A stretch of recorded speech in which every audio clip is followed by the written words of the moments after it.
Tim kuasa hukum Ganjar Mahfud menyerahkan kesimpulan soal sengketa Pilpres 2024 ke MK. Tim 03 percaya diri MK akan mengabulkan gugatan mereka. Todung mengatakan ada 5 kategori pelanggaran yang disampaikan dalam kesimpulan. Menurutnya, pelanggaran-pelanggaran tersebut sangat mencolok. Selain itu, Todung juga mengungkap kekecewaannya kepada Menteri Keuangan Sri Mulyani saat memberikan kesaksian di persidangan. Todung mengaku janggal dengan sejumlah pernyataan Menteri Keuangan tersebut. Simak selengkapnya berikut ini. Kalau saya sih optimis bahwa MK akan mengabulkan permohonan yang kami ajukan ke MK.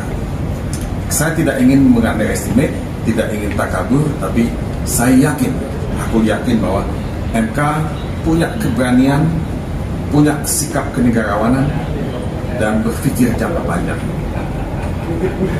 Jadi pertanyaan Anda mungkin agak salah alamat. Oke, silakan. Saya Budi Pak dari Majalah Keadilan. Bagaimana tanggapan tim hukum 03 terkait Permensesnek 02 nomor 2 tahun 2020 yang diungkapkan oleh Ibu Sri Mulyani?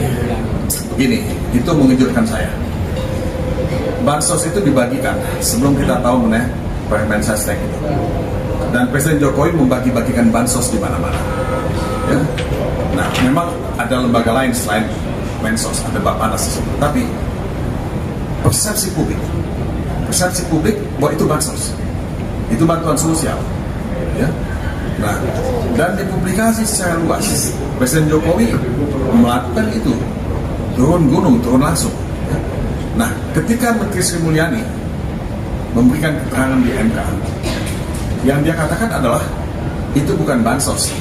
Ya, kalau saya mau bicara straightforward, itu adalah bingkisan bantuan yang diberikan oleh Presiden dengan menggunakan dana operasional Presiden, Banpres. Ya. Nah, ini sama dengan dana taktis.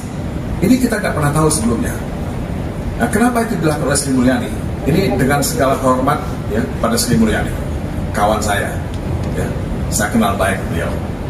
Saya tidak happy ya dengan apa yang dikatakan Ibu Sri Mulyani. Karena itu bukan saja normatif, tapi itu semacam damage control. Ya. Damage control. Karena dengan pembagian bansos yang masif di 3 bulan menjelang pencoblosan itu, damage has been done. Publik tahu bahwa ada politisasi bansos. Nah, yang dilakukan oleh Sri Mulyani adalah melakukan damage control. Nah, belakangan ini ketika kita Idul Fitri, Presiden juga membagi-bagikan bingkisan Idul Fitri, diambil dari dana operasional itu. Nah, ini perlu diperjelas ya, perlu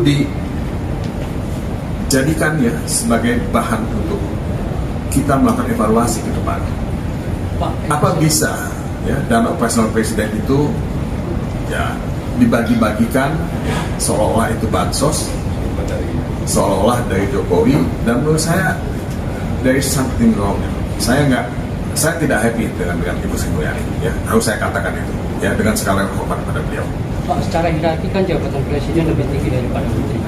Nah, apakah tadi yang Bapak bilang dana operasional yang diatur, atau apakah bisa atau boleh disebut atau ditentukan oleh Permen itu? Begini, kita ini ketika masuk ke reformasi, kita itu bicara mengenai korupsi, kolusi, dan nepotisme. Kita anti. Nah, atas dasar itu kita ingin membangun transparansi dan akuntabilitas. Nah, kalau dana operasional Presiden, Banpres itu, ya, yang saya katakan tadi sama seperti dana taktis pada zaman Orde Baru, itu tidak akuntabel, tidak transparan. Nah, ini aja pertanyaannya. Apakah itu transparan atau tidak? Kenapa kalau itu transparan tidak diumumkan dari dulu? Kenapa belakang ini diungkapkan oleh Sri Mulyani? Ya, oke. Ada yang lain nggak? Kalau nggak kita selesai ya.